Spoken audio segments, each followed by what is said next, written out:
The novel technology and complexity of autonomous vehicles requires significantly different approaches to validation than for traditional conventional vehicles. In particular, the use of machine learning and inductive-based learning techniques breaks the V design cycle because there's no requirement and design set to trace tests to. This leads to the need for a significantly more complicated and more rigorous testing approach. The cost of doing road testing means that simulation is going to be an essential technology for doing validation. But the simulation itself comes with significant complexity, including not only creating a good simulation engine, but also accurate models and a thorough test plan that provides appropriate coverage.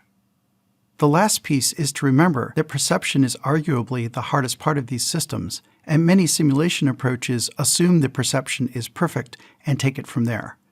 Validating the perception part of these systems will be essential to ensure acceptable safety.